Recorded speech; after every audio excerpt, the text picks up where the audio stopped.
Hey, everybody, this is Mike, and I am joined by the one and only John Mangini of the Mangini Collection. John, thanks for joining me. Thanks for having me. I'm thrilled to be on with you finally. Yeah, it's been a long time, and we talked about this 2 years ago at the National. Like we should do a get together thing. Hang on, I gotta see if I can make this a little bit bigger on my side. Here we go. There, perfect. Yeah, I As I really was looked telling up you, to you at the National. I didn't realize how tall you were. I'm not that tall. You're not short. I'm 6'2". What Yeah, are you, well, 6 feet? I'm like 5'10". Okay, all right. I got to tell you, the first time I ever found out who you were was at the 2022 National, and I had just started watching vintage channels, Mike Moynihan in particular, Eddie, Sammy Thunder, and it was in that first month before the National that I started kind of finding new vintage YouTubers. And I went to the National in Atlantic City, and there was a YouTube get together, and you were there, and you had like an entourage. I thought you just had these guys following you around, and you you were very intimidating, and I was like, "Who is that?" And Sam, I was Intimidating. talking with, yeah, you're not in real life, and that's the thing. But I was talking with Sammy Thunder and Dom from Staben Sports, and they were like, "Oh, that's John Mangini. He's he's pretty big deal." And I thought you seemed really serious, and that's not at all who you are. I think that you've changed a lot, at least your outward YouTube style in the last year or so. Have you not? I don't think so. I don't Maybe think I so. just maybe I Where, just where figured you was out. that? Was that on the rooftop in Atlantic City? Is that what you're talking about?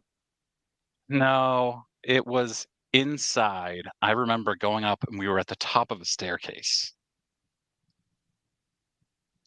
Maybe it Yeah, was a that. rooftop, but I don't think so. Yeah, there was. I think it had to be because the other one wasn't. The other one. Where was the other one?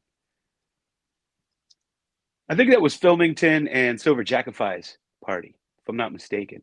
Because I had just met Orlando from A Collector's Dream there, bought him a drink. I had just met Dom, Staven Sportscards, came up to me on the floor and just asked if he could walk around with me. So we walked around all day. So I got to know him. And Al from Iconic Al and Yeah, his wife, I talked to them up there. And yeah, there was a huge group of people. I was there with Lou Rock and James, yeah, Elite Hunters. yeah, yeah. I talked to not very many people because I didn't know very many people, but Paparazzi. I talked to him and his wife. She was very pregnant at the time. Um, yeah, it was. I don't know, the last year or so, and maybe I just figured out who you are, but you are a very funny guy, which I never would have guessed. Really? And I really enjoy your channel. And Thank I you. think that, yeah, I think that you have opened up more with your sense of humor in the past year. And I really enjoy that about your channel. Thanks. Yeah, I like to have fun, and I don't know. I was always kind of the life of the party. When we were at the National in Chicago last time, they wouldn't seat us, and there wasn't enough space, and we just all wanted to get together and talk and have some drinks. You know, we didn't care about the service or anything, and they wouldn't seat me. I'm like, I need a big table. There's a whole bunch of us. We're just standing in the bar. So I snuck in. I snuck in, and there were all these tables available. And I went back to the hostess, and I'm like, "Look, we don't care about service. We just want to all talk and hang out and have drinks. We're gonna go sit over here." And she's like, "No, no, no." So I went over and I just grabbed two long tables and put them together. And everybody started. I'm like, "Come on, everybody!" And nobody knew we weren't allowed to be in there. So we all sat around this big table, and the waiter came up, and he was freaking out. And he was like, "No, no, no, you can't sit here. We don't have the staff." And blah blah. So I looked over at Rick. I knew he had a big wad of cash. I'm like, "Rick, him, give me $100 bill until we get back to the hotel room." And I gave it to the guy. And after that, he's like, "Okay, just stay here." He brought me all my drinks for free, and he let us stay there all night. It was a blast. There was so many of us.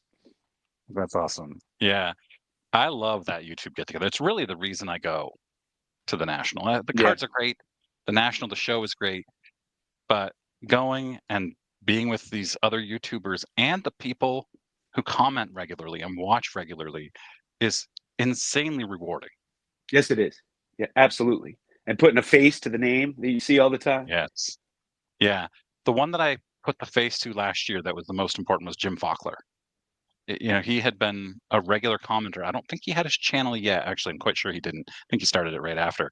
Yeah, But he I came up think to so me. I too. actually think of Mike Moynihan came up to me at the National and said, "Hey, Mike, you got to meet this guy. This is Jim Faulkner." And I was so excited to see him because I didn't know what he looked like before.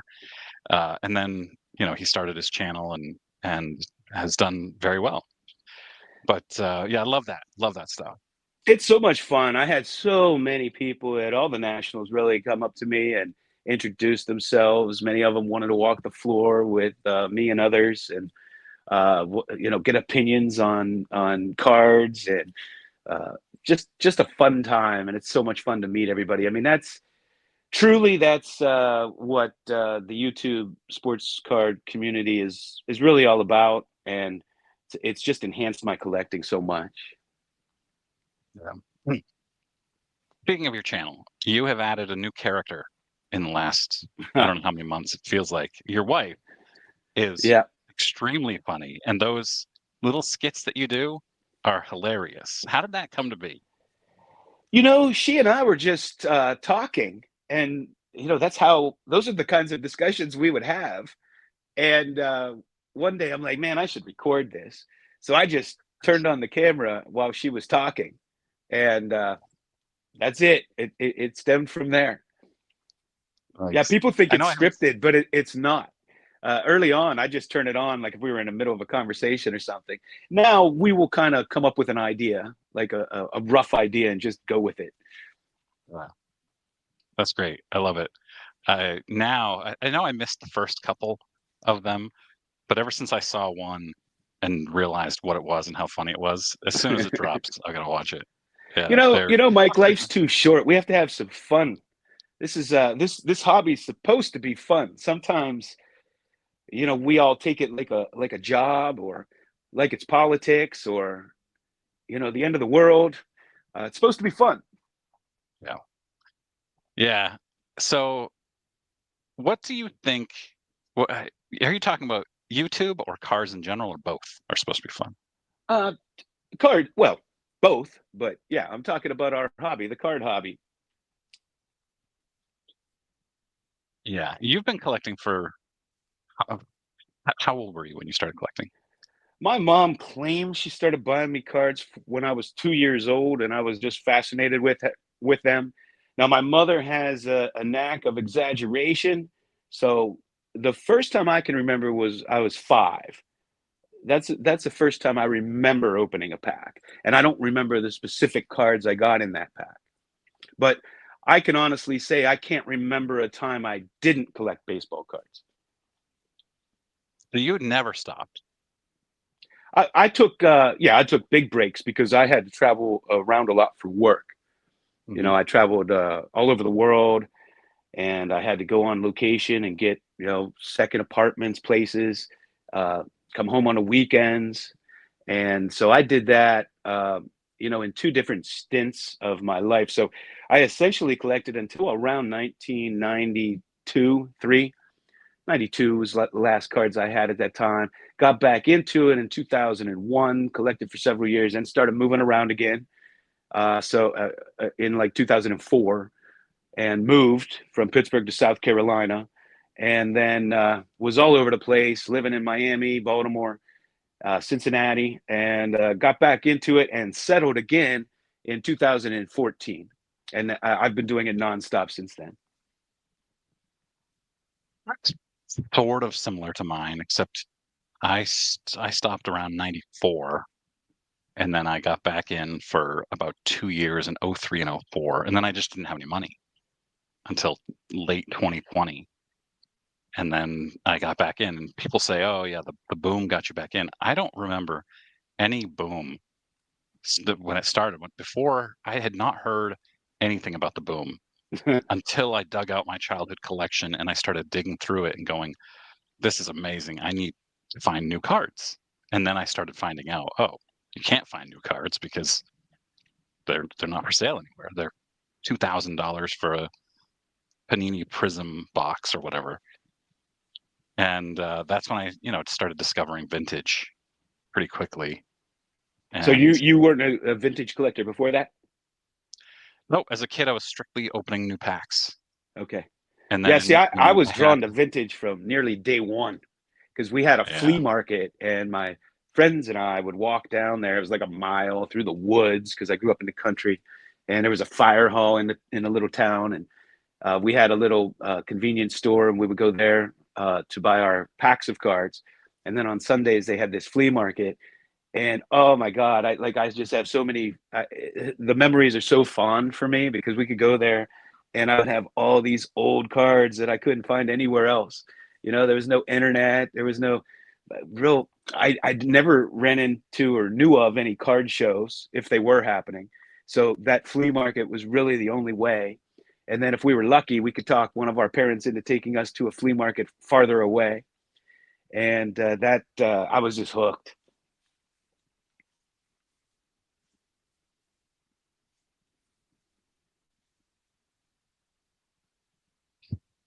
sorry about that, John. Okay. Um, yeah. So when I was a kid, I only had 3 vintage cards: an Ozzie Smith rookie, an Eddie Murray rookie, and a '77 Reggie Jackson. I don't remember how I got any of them, but they were my prized possessions. Other than like my Griffey '89 Upper Deck, or really any Griffey card as a kid, and my Jose Canseco '86 Donruss. Man, everybody But wanted that card. yeah, but yeah, it wasn't until early 2021 when I started watching vintage channels, mid 2021 maybe, and started saying, why am I buying this crap of boxes, blaster boxes for, at the time it was only $25, and you'd end up with nothing that you wanted in it. And I'd have all these cards that I didn't want. I don't really want to sell cards; it's rare. And that's when he said, I got to buy singles. And I'm interested in some ultra modern, but vintage was where it was at for me. I collect ultra modern. I've always bought boxes. If I was collecting, if it wasn't a break I was taking, I always bought new cards. And when I would get back into the hobby, I would, get on eBay and get some of the years I missed out on. So I've always been a modern collector until probably this year. This may be my last year because I just pull nothing. I pull nothing anymore. Like it's once in a while I'll pull something okay, but it's mostly nothing. And a lot of these products are so rookie heavy, and you'll never hear of most of these guys. You'll never hear of them ever again. They started Yeah. really doing that back in the early 2000s, where they would have rookie only, prospect sets pretty much. I remember I had a Bowman. It's the one with Ichiro Suzuki standing at, I think, second base. And there's only the whole set was prospects, and it's him and Chase Utley, and there was a Marlon Byrd in there. I might be missing one other, but that was it. I went back. I had it in an album. I had signature card. I had a patch card. I never heard of any of those guys. None of them. All these years later, and it's just not that much fun to collect that way. So what do? I buy new Tops products, and I have stacks. I put them separately, all the rookie cards. And it is fun sometimes when somebody breaks out who wasn't immediately good, and you go back and you start digging for their rookie cards, right? That's fun. But when you go back in time, most of those rookie cards, you've never heard of those players. Yep. So And the here's a question modern for you. patches, don't even get me started on that. They're Oh, not garbage. guaranteed. I mean, I swear to God, I think they go to Dick's and get a jersey and put it in there because if you read the back, they guarantee nothing. Exactly. It's not game So worn. It's not even guaranteed to be worn, I don't think. yeah, that's right. Not affiliated with any player, event, whatever. Right. Uh, let's say the apocalypse has happened. Everybody has died. All of your neighbors are dead. You and your wife, your family are perfectly fine and healthy, of course. Your friends, healthy. But the apocalypse has happened. You still live in your house. You have your collection, but you have to go out rummaging through other people's houses for medicine, penicillin, right?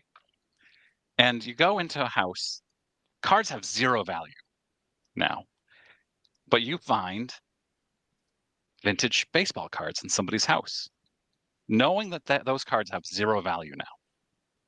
Do you still get excited? Hell yeah. Yes, me too. When I was a kid, I got excited. I've always been excited to buy them. The cheaper, the better, as far as I'm concerned. I would take them and I would bring them home. I wouldn't care that they didn't have value. It would be a blast. And then if I ever met another collector, former collector, still collector, I'd be like, hey, look what I have. Look at my collection. And I Yeah, know they would be excited too. after the apocalypse was over and people started collecting again, you'd have a great collection. Yes. Yeah. Um, so show me some of your favorite cards. I know you don't want to talk value because you've talked about that on videos before. I would never ask you what's your most valuable card. What are the Good, cards that because mean the most that's the to you? first thing people ask when they come into this card room. My wife's always like, "Don't ask them about value." They'll be like, "What's your most expensive card?" I couldn't even tell you, Mike, because these prices change all the time. I don't look them up. I'm not a spreadsheet guy. I had to do spreadsheets for work my whole life, and the last thing on this planet I want to do is look at another spreadsheet as long as I live. So I honestly don't know. I don't care. The only time I care about price is when I have to buy one and figuring out what I might have to pay for it. And should I in the future have to sell them, I would know what they were worth. That's it. But I can run I through am the some of same way. my favorites. Yeah. Yeah. When I'm scouting a card, I know everything about the value of that card and in any condition. But as soon as I've bought it, I forget everything. I might Yeah. remember how much I paid for it. I probably will remember how much I paid for it, but I will never track that card. I don't have a tracker. You know what's funny? I think I only remember the ones I got really cheaply. Like that I can't believe I got it that low. Yeah. Sometimes those stick with me more than the other ones. Yeah. But honestly, I'm like you. I mean, after a little while, I don't even know. I might have a ball, I might know the ballpark, but I don't remember exactly. It doesn't matter. When I purchase cards, I don't look at them as an investment. I always just assume that whatever money I spend on those cards, I may never recoup. And so I just collect like that. Clear. I do hope my cards go up in value. That Yeah, would of be nice. course. Yeah, of course. You don't want to spend that money and should something happen, or should you have to sell them, or should you get sick and you want to sell them and pass the money on Yeah. to your family or whatever. Of course you do. Of course you do. But that doesn't necessarily mean you care that much about that either. It just means, you don't want to spend all this money and then should you need it, you can't get it back, I guess. At least some of it. Tell me some cards. Tell me some stories. Okay, now I know that you are a multiple Holy Grail card kind of guy. Yeah, I am. That's right. And I think you can only have one Grail. There's only one Holy Grail. Yeah. And my Holy Grail is the T206 Hannes Wagner. And Yeah. so I can't, like, it's really hard for me to pick one card that's my absolute favorite because I have so many. I'm going to show you a bunch of my favorites. Most of these were my favorites since I was a little kid and was fortunate enough to be able to get them as an adult. And some of them are newer that I didn't necessarily know of as a kid that became some of my favorites. If I had to absolutely pick one, it may be the Colgan's Chip Hannes Wagner because And so the it's screw down. T206 is my grail. This is the same image, and I saw this years ago at a mall. There was a kiosk with a guy that sold baseball cards, and he wanted like $150 in the early 90s for it. And, that was just way too much for me to pay, and it always escaped me. So I had to wait a few years, but, I finally got one. And I absolutely love that set. Like I have two Ty Cobbs here and Nice. Cy It's Young. funny. It's funny how little, yeah. Trish I Speaker. I wanted this card when I was 12 years old. It's a Kareem Abdul-Jabbar rookie, Yep. and it was I 75 just got bucks. one this year. Finally. Congrats. 75 bucks. And every time I went into the card shop, I was like, I want that card so badly. But I could never afford it. I probably could if I worked hard at it, but I would rather buy $1 packs of cards and open cards at that time. Yeah. And when I say too much money, it's too much that I feel like spending or I'm comfortable. And I'm kind of stupid that way because let's say that I see $1,000 card and I'll be like, oh, that's too much. I don't want to pay that for that card or whatever. And then I'll go buy, 5 or 6 other cards and spend 1,000 anyway. I should have just bought the one card. But I'm a big collection kind of guy, so I Me like to too. have some funds to keep buying. But I wanted to point this out. So with the Colgan's chips, and I'll show you the back in case you are not aware of them. They came in these tins, and they made different types of flavors, and they were known as the only round gum. They were a round gum, and the cards were inside, and they were round cards, obviously. So those are among my favorite. Some other cards among my favorite. I'm a huge Satchel Paige fan. I've wanted this for many, many moons. I am. I've always been fascinated from the time I first saw the Burt Randolph Sugar books of reprints from the old cards, the DeLong Lou Gehrig.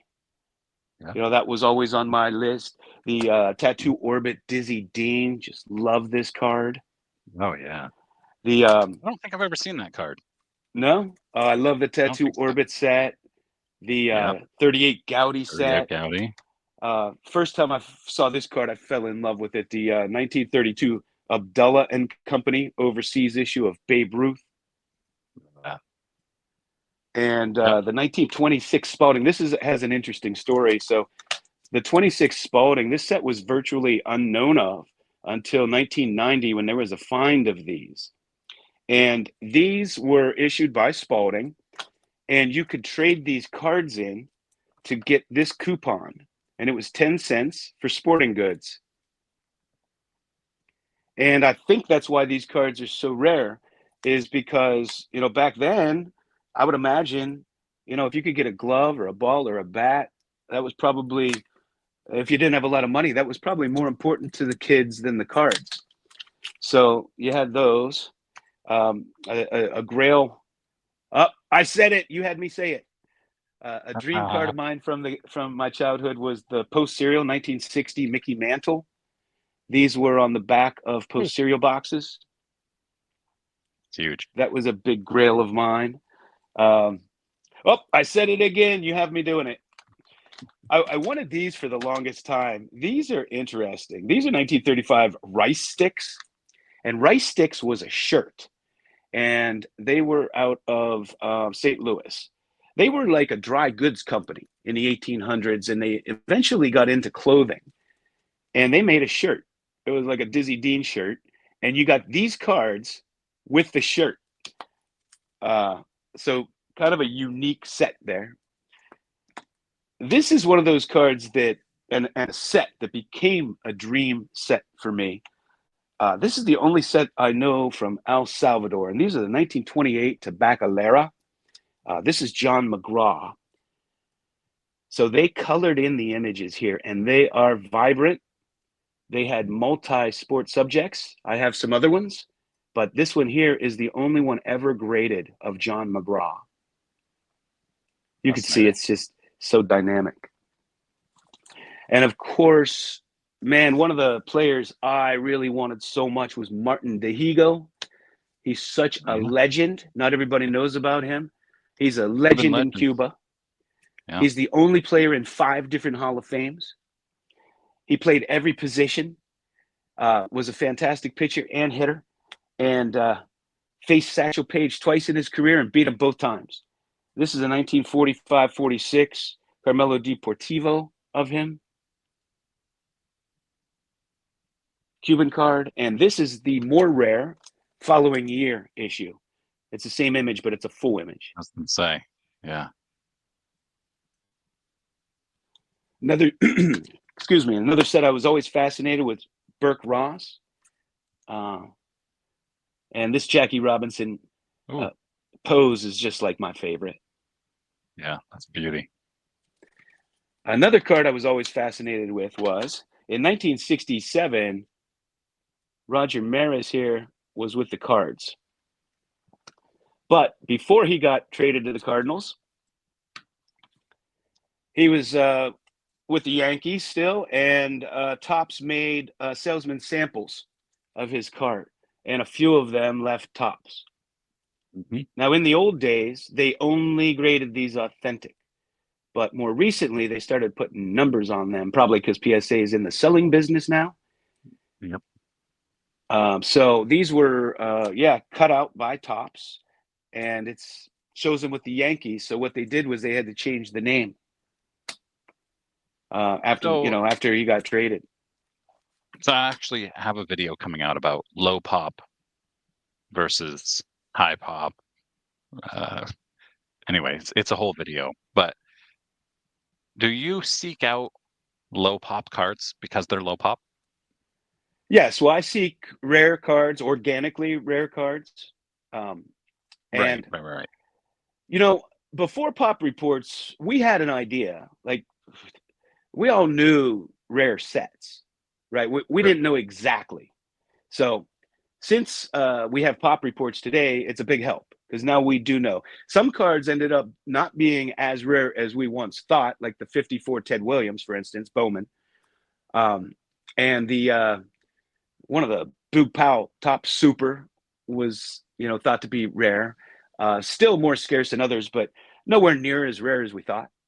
And then other cards, ended up being rare that I didn't realize were as rare as they are that I had in my collection, which was a wonderful surprise to learn that.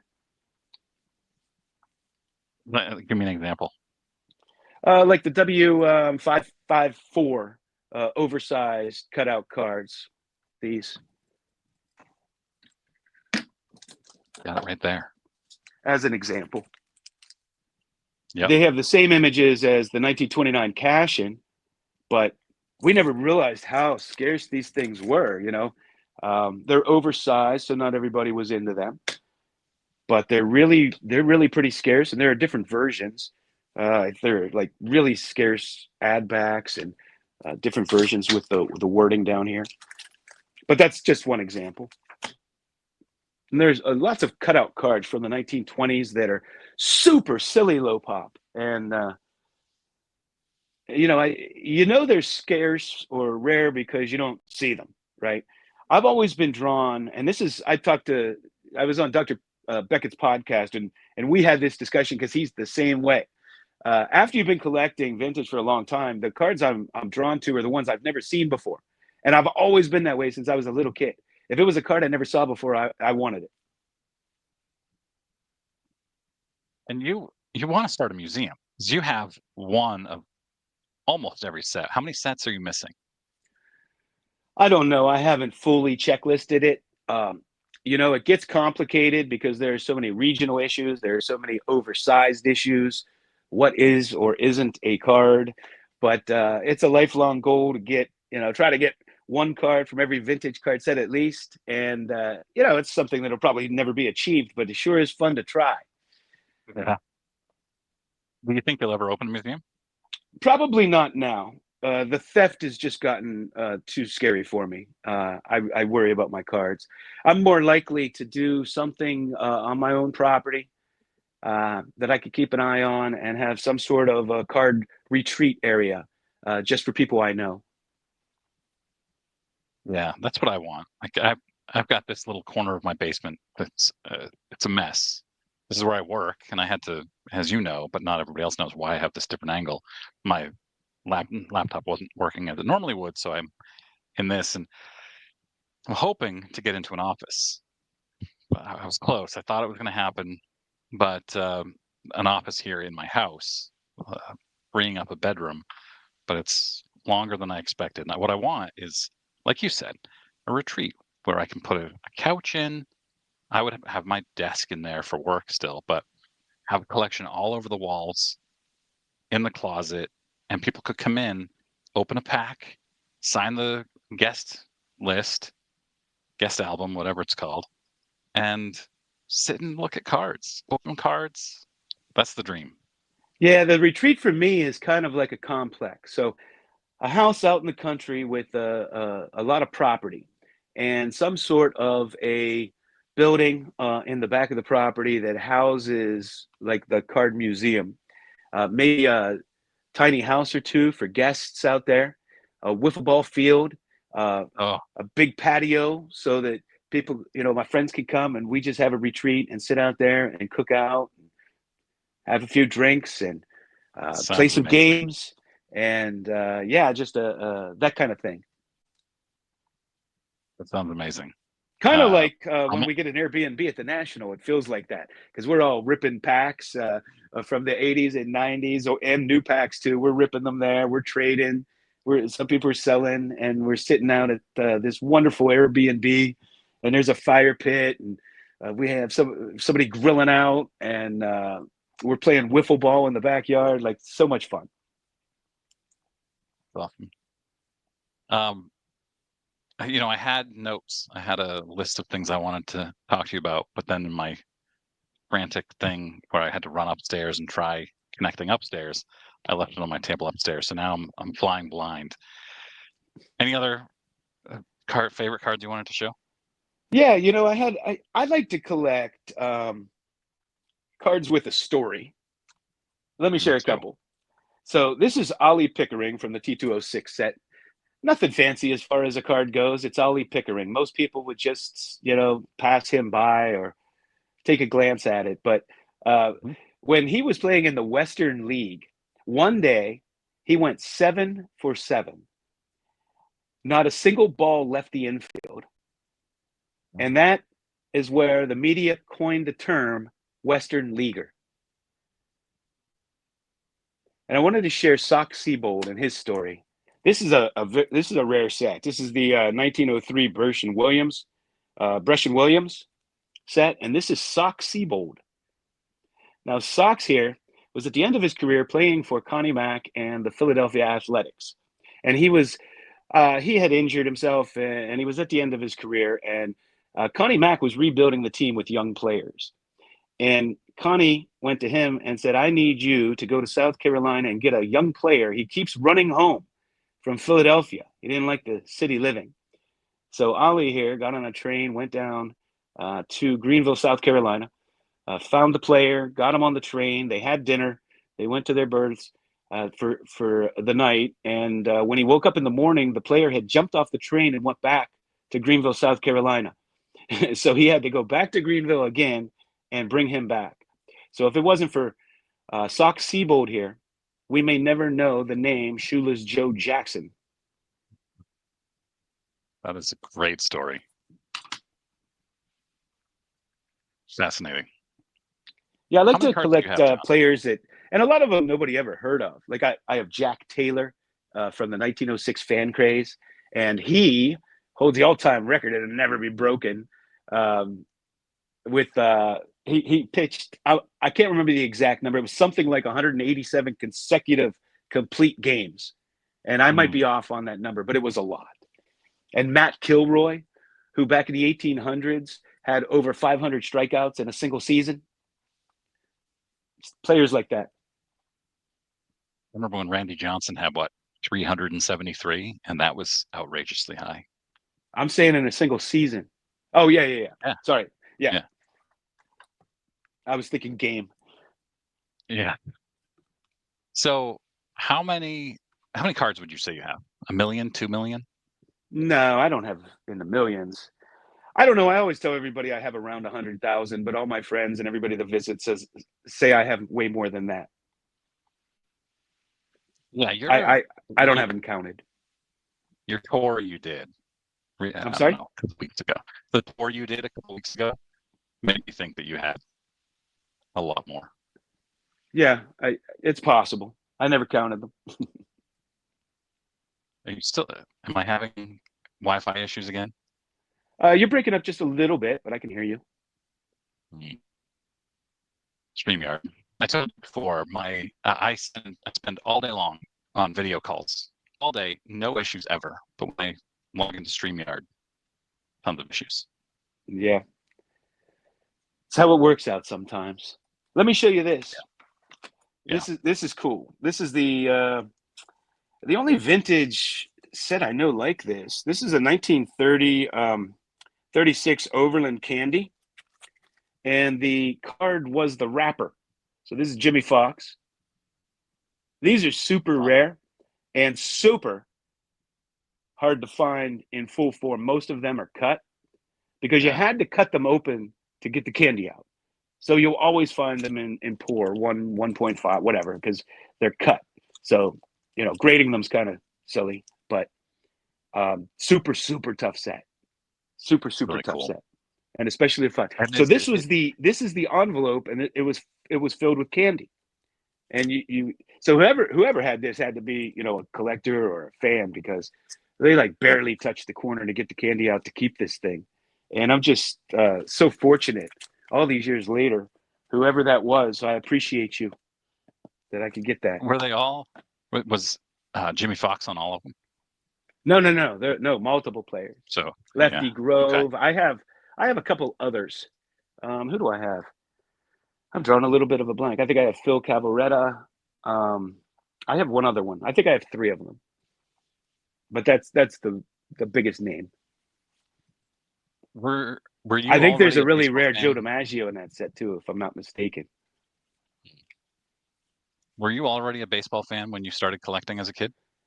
I was a baseball fan and card fan as long as I can remember. I remember my dad getting in trouble at pickup games with all the kids, and I was whacking the ball off the house when I was just little tiny, and he used to yell at me, and I'd have to quit, and I'd get so mad. I didn't think it was fair that I was playing good, and I got in trouble, and nobody else did. So I started playing baseball organized at like 6 in itty bitty league. That's what they called it back then. Yeah.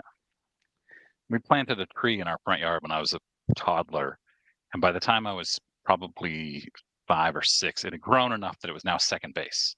And you would just run around, you would tag the top of it, or stand at the base of it if you were stopped on second base.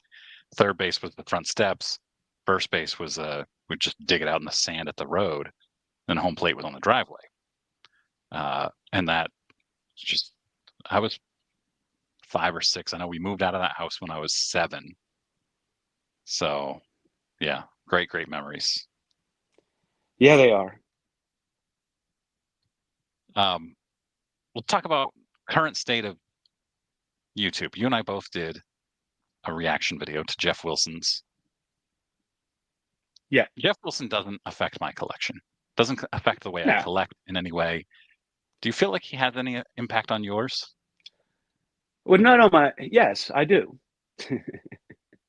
First, I just want to say, I don't do a lot of response videos. I watched that, and I just thought it was off base. And I happened to be looking through my '89 Upper Deck, so the album was laying around, and just on a whim, I mean, I literally put 30 seconds thought into it. I came up and looked through that album and just put my thoughts down. And it's funny here on YouTube because I did not put rant in the video. It was entitled something like response or reaction to Jeff Wilson's rant, because he did the rant. And I hear everybody saying that we all did rants. He's the only one I heard do a rant. I didn't hear anybody raise their voice or say bad things about him or anything. And I certainly didn't. I didn't raise my voice. I didn't say a single bad thing about him. But it's funny on YouTube because people will come at you like you are. You know, I don't understand. I just was giving a different opinion on that. And my opinion seemed to match up with your opinion when I watched yours. But does he affect my collecting? What he stands for and what started during the boom, yes, has affected my collecting. I just told you earlier, I don't buy new product anymore. The boxes are insane. You don't get any hits. So yes, it has affected. See, this is the thing. People will say, well, you don't have a right to talk because, it doesn't affect you. Yes, it affects all of us. It affects all of us. It's like if I have, I don't know. It's like if there are fires in California, I shouldn't be concerned about that. Like that certainly uh, could affect me. And like anything can affect you. If it affects the hobby as a whole, it affects us. You know what I'm saying? So to say that breaking and those kinds of things and turning uh, the card hobby into a stock market doesn't affect us all is not accurate. I mean, I see, the prices of cards go up, and flippers are selling them before they're even in hand. I mean, every day I see people flipping 3 to 5 Mickey Mantle 52 mantles. I mean, they flip those faster, more often than burgers these days. And so you have to compete with all of that. Now, do they have a right to do that? Of course they do. That's always been done. It's always been going on, just not to this extent where we can't even get product. I can't even find boxes other than maybe a box of archives or heritage here or there at Target or Walmart, where they used to stack all kind of stuff. I used to get all kind of boxes. I can't even find them now. And the really good boxes are way too expensive, especially for the pools you get.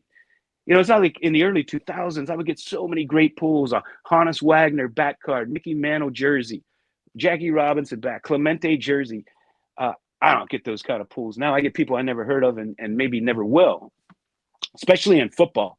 Oh my God, I can't tell you how many jersey cards and auto cards I have of football players I literally have never heard of after a decade. All right, I'm done. I What do you think about it? Do you think it affects you?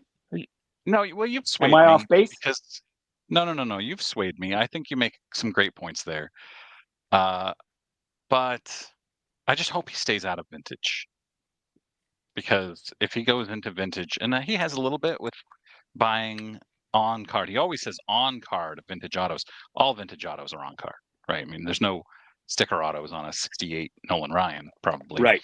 But I think with Jeff Wilson, somebody commented on my video that the people who watch Jeff Wilson's any of his videos the most, are the haters. And it's true. I hate watch some of his videos. I admit it. That's a thing. That's a thing. Rage response, hate watch. Yeah. I mean, that's a society we live in, unfortunately. I mean, I think people do it on the news too. Certain news channels. People hate watch my channel. I know some people do. I get some angry comments from the same people on every video, and I'm just like, why are you watching? The comments that I laugh at, and so I'll just put this out there. I get about 1,000 views average on my videos. I got over 5,000 on that one just because his name was in it, and people love to go see what you have to say. Now, the vast majority of them did not have very nice things to say about him, but there are like the people that are his biggest fans. I just laugh at the insults because it's you're old or you're jealous, and I'm like, that is such a low IQ. Both of them are so low IQ arguments. To say you're jealous. So if I disagree with if I don't like P. Diddy because I disagree with what he's doing, I'm jealous because he's rich. If I disagree with Putin because I don't like what he's doing, I'm jealous. I mean, you can just have an opposite opinion. It doesn't mean that you're jealous. I'm certainly not jealous in any way. I love my life. I love my life. But it just seems like such a low IQ argument. Absolutely. They gave no thought. They just want to insult you. Yeah, that's it. That's what it boils down to. They are insulted. Even though I didn't say a single bad word about the man. Not a single bad word. Watch the video. Yeah. I didn't even, like I said, I didn't even put rant in the video. I said responding to his rant because he put rant. And he's the only one out of all the videos I watched who was raising his voice and seemed to be insulting a whole group of people. And let me tell you this, Mike, as a former, well, just as a former marketer and a business person, why would you, what's the wealthiest demographic in this country right now? It's my age group and above. Yeah. And you have a card store, and yes, you do sell vintage too. Why on earth would you want to alienate the wealthiest demographic, your future potential customers? It just kind of blows my mind. But maybe the YouTube thing makes him more money, so it doesn't matter. He doesn't care if you go into the store or buy from him. I don't know, but it just I don't know. I don't buy from people who insult me. I always wonder how much he makes on YouTube. I know I make very little, and just he's got so many sponsorships. I watch videos of his sometimes, and I try to count how many sponsorships he mentions, and sometimes it's 5 or 6 or more, and I wonder how much they're paying him. Wild. Yeah, I don't know. What I do know is I know 5 people on YouTube that nearly every auction once a month collectively probably spend 100,000 on cards. If you see some of these cards these guys are picking up at REA and these big auctions, it's insane. I would think I would want to sell to those people, not alienate them. Yeah. I mean, you and I know some of the same guys here and some of the cards they're showing. Yeah, you I, know. I when I buy a Ken Griffey Jr. I mean, no, not Ken Griffey Jr. Where's my Mike Greenwell here? I've got it. Hang on. Oh, here it is. I get excited at this 93 Topps Finest Refractor Mike Greenwell. Man, I I liked don't. Mike Greenwell. He was a solid player. I collected his I don't. cards. I collected everybody's cards. Yeah. Mike, I love me some modern. I like I said, I have always collected the modern cards for any time I was in, and I would go back and get the ones that I missed out on. Like if I got back in 2001, I was going back and getting 97, 98, 99, the years I missed. When I got back in 2014, I was going back and getting Mike Trout rookies and Jose Abreu when he came up, those kinds of things. I've always collected modern. It's just not the same anymore. There's so much product. You don't get good hits. You have to pay an arm and a leg for it. But some of my modern cards are among my absolute favorite cards. The reason that I don't show a lot on my channel is because there are so many, and I'm not that knowledgeable without them being numbered. Like a lot of guys will know that a certain refractor is just numbered to this or whatever. I'm not that knowledgeable, so I can't really teach anybody anything. And on my channel, I try to dedicate my channel to 3 main things. One is education. 2 is entertainment. I'd like to do a lot of humor. And 3 is to help prop up other YouTubers and new collectors and bring people together and meet, myself too, interact with the community and meet people. And so, as far as the education, I can't really offer that with new modern cards. And if I'm going to show like the popular modern cards, well, everybody's seen them. I mean, what am I going to tell you about them? Where the vintage, it's just unlimited, the amount of education you can give. And I'll tell you, I show cards and I won't show them for 6 months or a year and I'll show them again. And the same people will say, I never saw those before.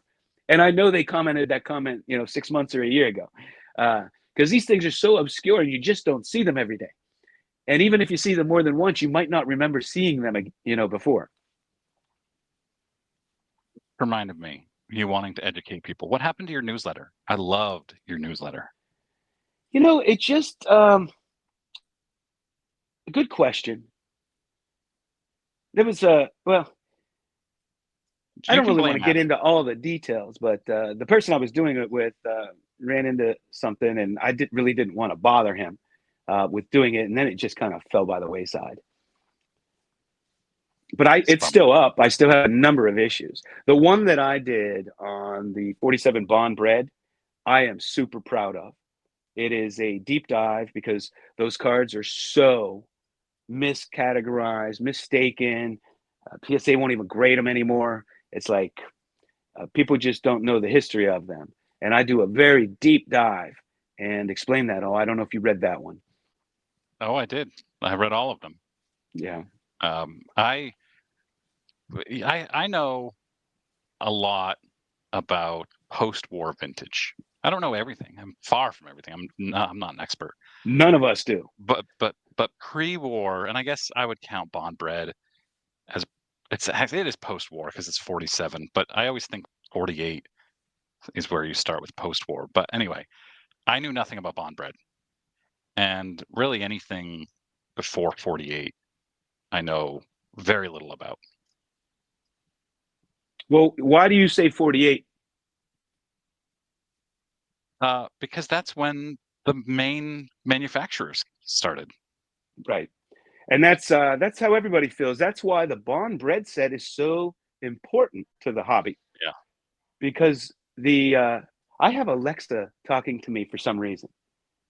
I'm nowhere I near can't hear her. it. She's man, that freaks me out. I need to unplug her.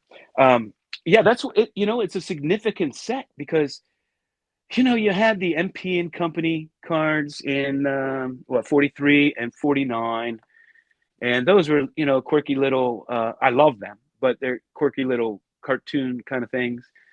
And you didn't really have anything till 47 because of the war, right? 40 after 41.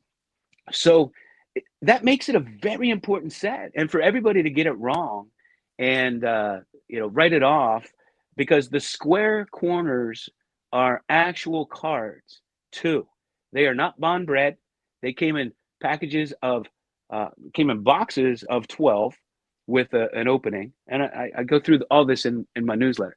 But so the 47, what that makes it is there's a lot of rookie cards in there, right? All the rookie cards you're chasing in 48, most of those players have rookie cards in the 47 Bond Red, or the other set was called the Sports Star Subjects. It was all baseball, and there were 4 boxers in that set, just like the Bond Bread. I think whoever peddled the images to Bond Bread, peddled it to this company who produced these boxes of cards. It was Arco Playing Card Company. They also made some Beatles cards with the exact, very similar card stock and similar to their playing cards. They were a playing card company. So that's where it comes from. But you're looking at Ralph Kiner's rookie card, Stan Musial's rookie card. You're looking at a Jackie Robinson rookie card, Yogi Berra. There's some significant rookie cards in that set. And people treat it like it's not a real set. Now, there I are mean, some fakes and knockoffs if you don't know what you're looking for, but they are real cards. Dave Blue Jacket 66 has done a great video on it too, quite a few years Yeah, ago. he'll tell you the I same watched thing. that. He Yeah. now we can't know for sure they were 47. That's the problem. We don't know that 100% sure, but it's the same checklist. And there are players I dive into it in the newsletter that switch teams and they still look like they're with the other team or whatever. So we don't there's no way to know for sure. And unfortunately, there's just guys aren't alive who can tell us about these things we've learned about the 49 Leaf, that it wasn't 48, from guys who collected those. And that's really all we have. So when you go back to the 20s, 30s, 40s, we're losing all those people. So the first-hand account of I opened these on such a year and I remember because of this or whatever, that doesn't exist anymore. We lose that more and more. Yeah, and someday Especially if people are going to Jefferson look at Burdick didn't checklist it. right. And someday people are going to look at certain sets that are labeled 2024 and not realize they came out in 2025.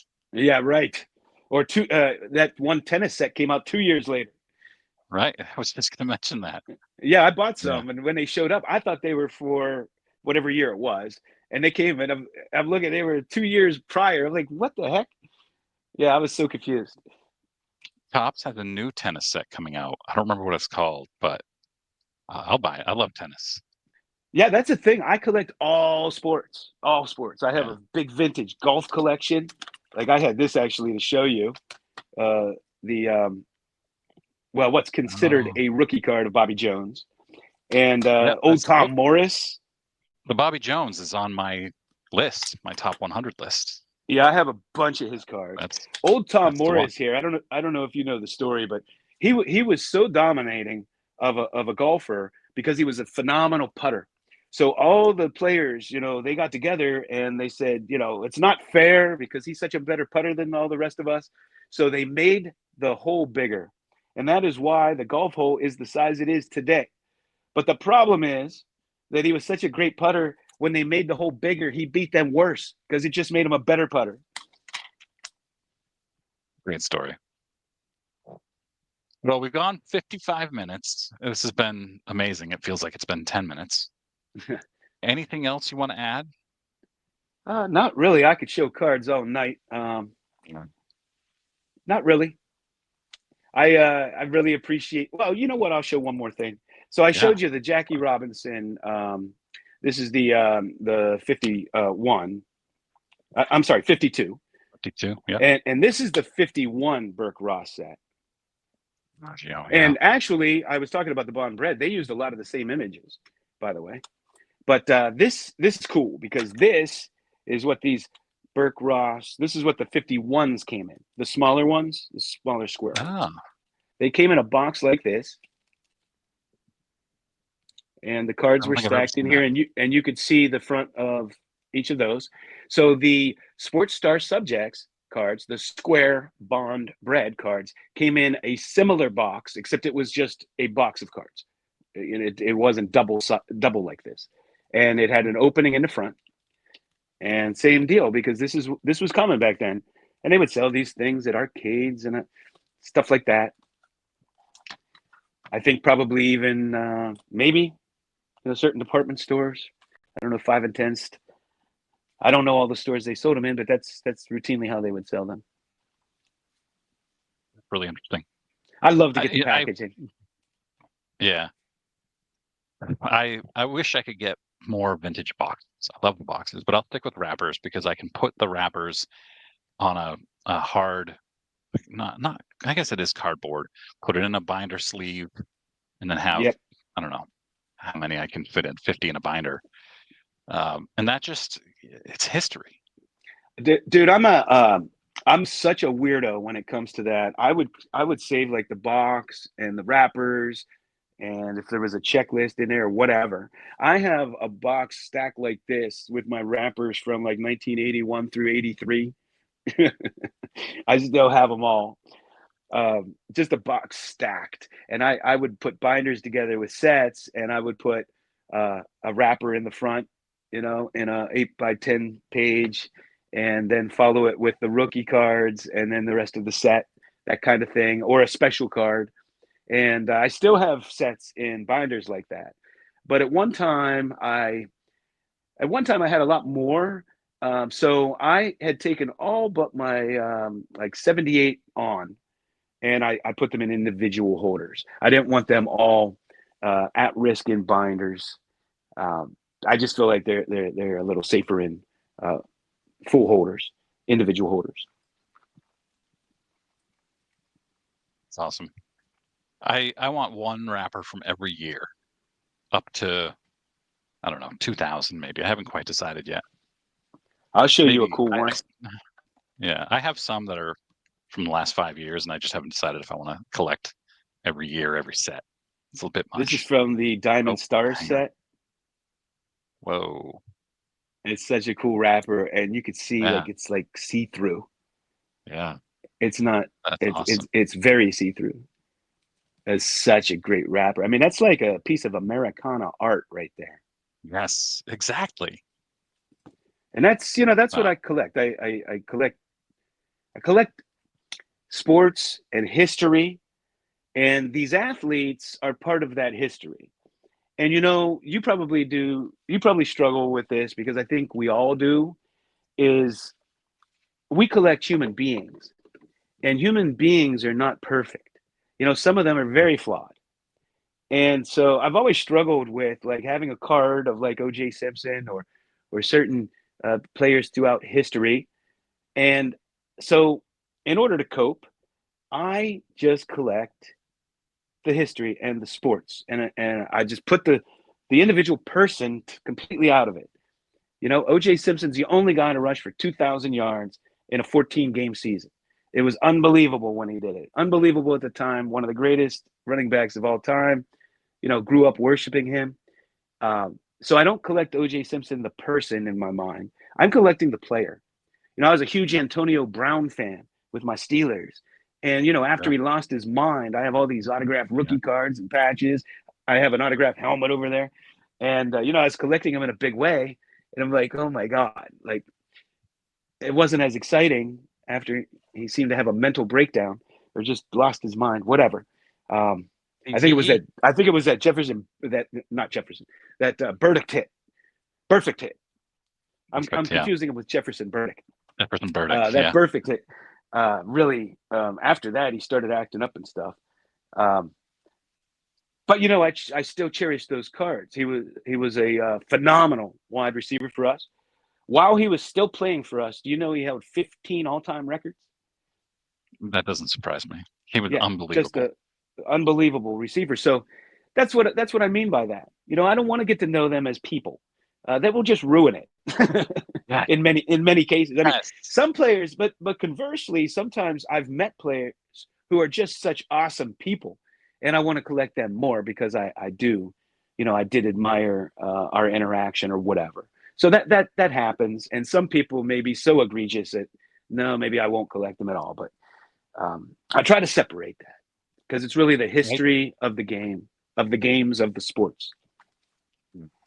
I don't listen to interviews with athletes. I don't want to hear how stupid they are or how Yeah, smart they are. I don't want to know the politics. I just want to see them play baseball or basketball, whatever they do, and that's all I care about.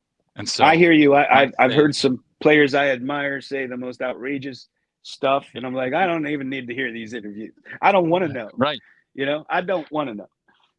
when I say on my channel that I love a certain athlete or I hate a certain athlete, I always get comments saying it's because of their politics. And it has zero to do with their politics, simply their on-field persona, behavior. That's it. That's all that drives That's my it for me too. collecting. No matter what side I'm on, that's it for me. Like I get my Caitlin Clark card and I get my Angel Reese card, and I just have them fight.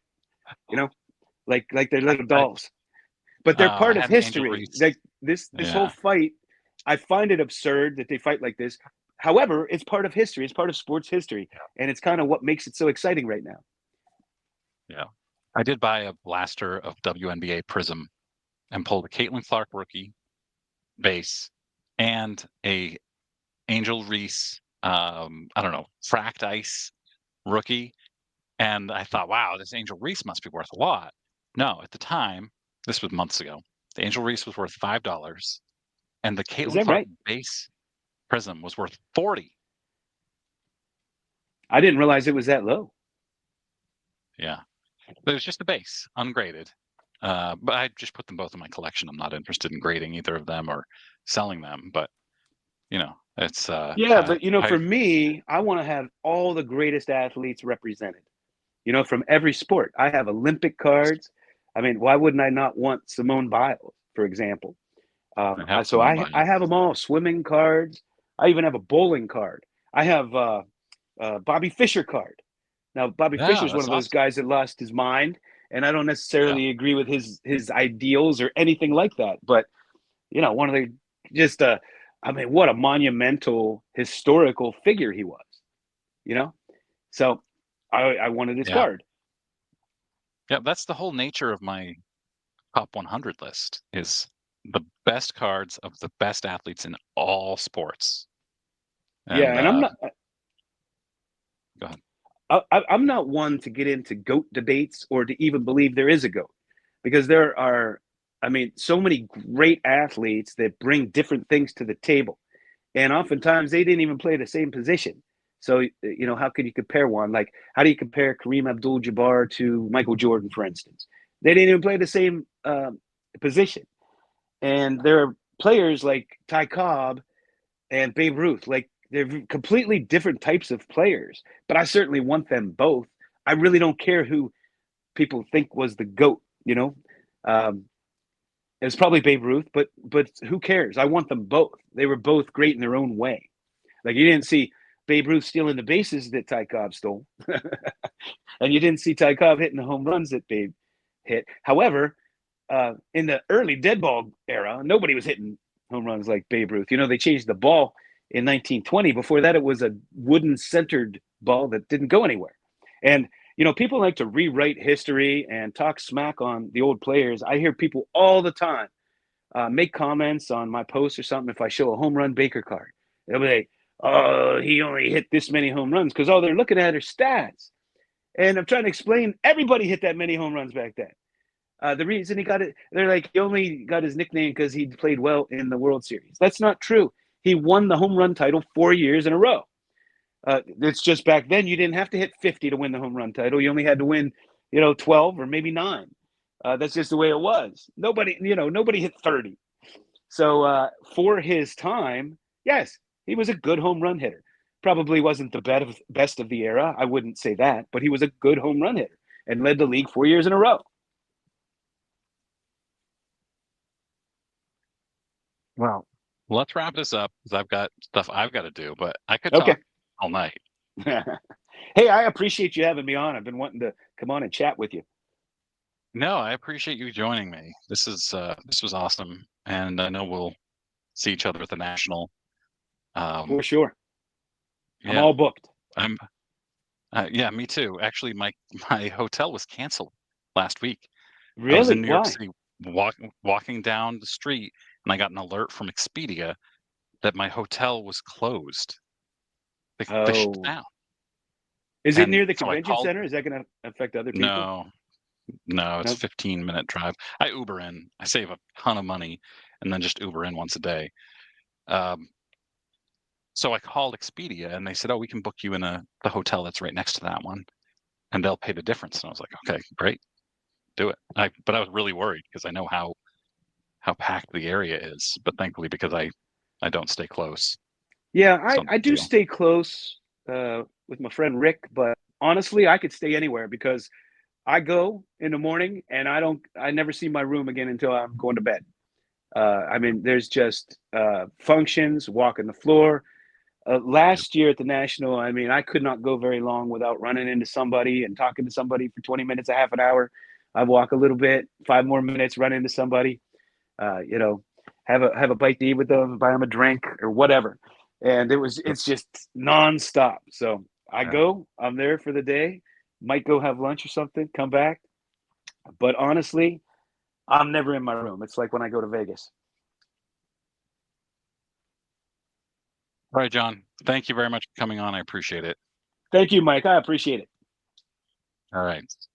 I gotta figure out how to turn this off from here. Here we go. Thanks everybody Yeah. for watching.